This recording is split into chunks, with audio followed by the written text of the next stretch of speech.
and welcome back to my channel Life with Anam Rahman. कैसे हैं आप सब? आई होप कि आप सब बिल्कुल ठीक होंगे, मज़े में होंगे और मेरे व्लॉग्स भी देखते होंगे। नहीं देखते तो देखने चाहिए। And go and like, share and subscribe to my channel.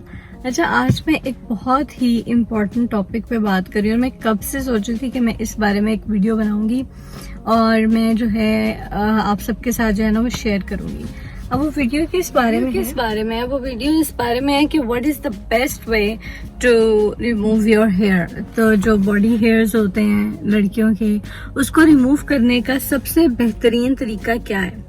तो उसके ऊपर मैं आज बात करना चाह रही थी और मैं चाह रही थी कि मैं अपने फॉलोअर्स को जो है वो अवेयरनेस दूं और उनको भी बताऊं, गाइड करूं कि क्या तरीका है जो सबसे बेस्ट है जो कि हमें यूज़ करना चाहिए कि फॉर हेयर। पहले तो मैं ये कहूँगी कि जब ये वीडियो आप लोग देखेंगे तो मेरे साथ ज़रूर शेयर करना कमेंट्स में कि आप लोग कौन सा वे यूज़ करते हैं फॉर हेयर रिमूवल। अब अगर बात करें तो वहाँ पे डिफरेंट तरीके होते हैं फॉर हेयर रिमूवल। सबसे पहले तो आ जाता है, कुछ लोग करते हैं शेविंग। शेविंग में क्या होता है कि वो रेजर यूज़ करते हैं और उससे जो है वो अपने बाल जो है वो रिमूव करते हैं।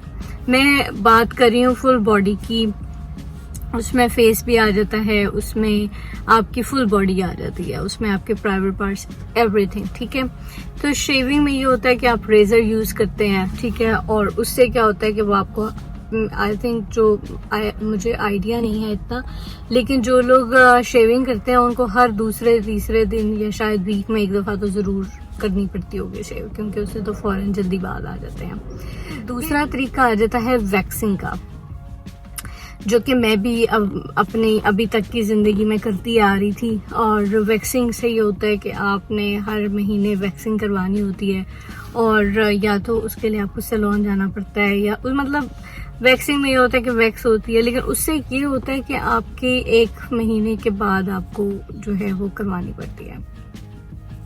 उसमें कोई बालों की ग्रोथ में या किसी भी चीज़ में कमी नहीं आती। मेरा नहीं ख्याल कि आती है, वो ऐसे ही रहता है। और यस, दैट्स द थिंग। अच्छा, उसके बाद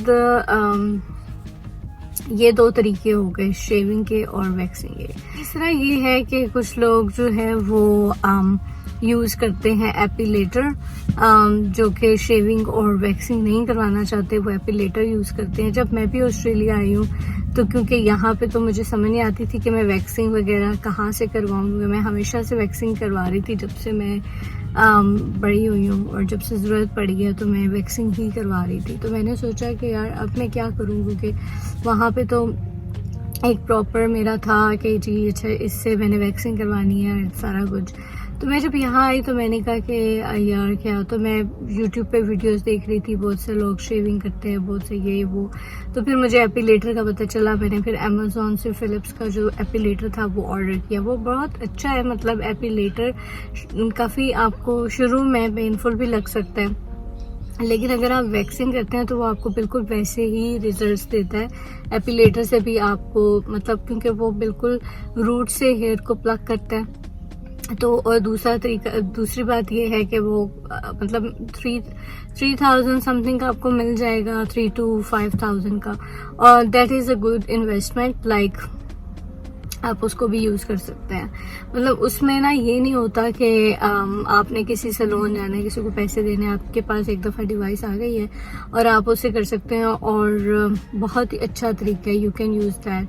फिलिप्स का काफ़ी अच्छा है, क्योंकि मैं भी फिलिप्स का यूज़ कर रही हूँ, तो मैं भी आपको वही रिकमेंड कर सकती हूँ। चौथा तरीका जो कि मुझे अब पता चला है और मैं सोचती हूँ कि काश मुझे ये बात पहले पता चल गई होती, तो मैं जो है वो कभी भी वैक्सिंग या कुछ और ना करती। अब वो कौन सा तरीका है, वो लेज़र है, लेज़र हेयर रिमूवल। अभी जब मैं पाकिस्तान गई थी बीच में, तो मैंने अपनी सिस्टर से कहा कि यार मैंने वैक्सिंग करवानी है, तो उसने कहा कि मैं तो जो है रिकमेंड करूँगी तुम्हें कि तुम लेज़र करवा लो, क्योंकि लेज़र से ये होता है कि बाल फिर उनकी ग्रोथ ख़त्म हो जाती है आहिस्ता आहिस्ता। तो मैंने कहा रियली, मैंने कहा वो तो काफ़ी पेनफुल नहीं होगा या समथिंग लाइक दैट। तो उसने कहा नहीं, तुम करवा के देखो। और सैडली क्योंकि मैं काफ़ी शॉर्ट टाइम के लिए थी तो उसमें जो है सिर्फ एक दफ़ा हो सकता था लेज़र, और मैंने वो लेज़र करवाया फुल बॉडी का, और मैं बहुत ज़्यादा सेटिस्फाई हुई उससे, क्योंकि आपकी जो ग्रोथ है ना, अगर आपने लेज़र के कुछ सेशंस होते हैं वो काफ़ी एक्सपेंसिव हो जाता है, लेकिन उसके कुछ सेशंस होते हैं कि आपने इतने सेशंस लेने हैं और उसके बाद आपकी बालों की ग्रोथ जो है वो ख़त्म हो जाती है। तो I think that is the best approach for you to get your hair removal done, because आप जो भी कर रहे हैं वैक्सिंग, रेजर, ये वो, उससे आपको हर टाइम पूरी ज़िंदगी करना ही पड़ेगा। लेकिन लेज़र में ये हो जाएगा कि आपकी जो है ना वो बालों की ग्रोथ ख़त्म हो जाएगी। क्योंकि मैंने फेस पे तो लेज़र के सेशंस लिए थे, मेरे जो ये अपर लिप्स और इधर उधर की होते हैं, और वाजे उनमें जो है ना मतलब बिल्कुल अब मुझे नहीं लगता, मैंने शायद 2 से 3 सेशंस लिए थे और मुझे नहीं अब उसकी ज़रूरत पड़ती।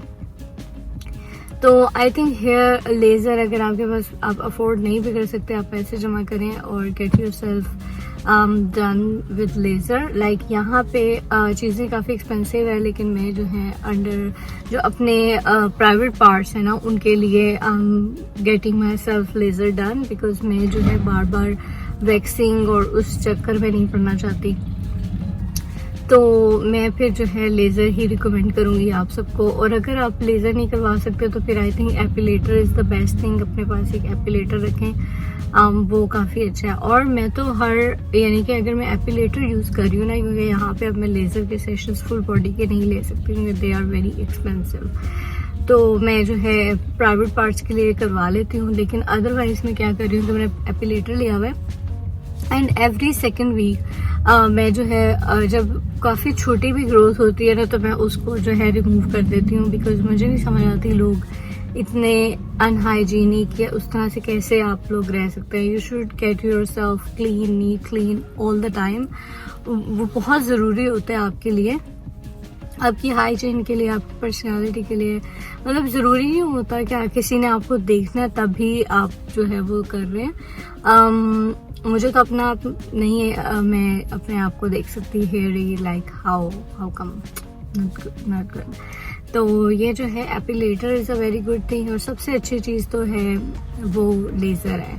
और एपिलेटर इसलिए अच्छा है कि वैक्सिंग में बहुत ज़्यादा आपके पैसे खर्च होते हैं, यानी कि हर महीने आप 2 से 5 हज़ार खर्च करेंगे वैक्सिंग के ऊपर।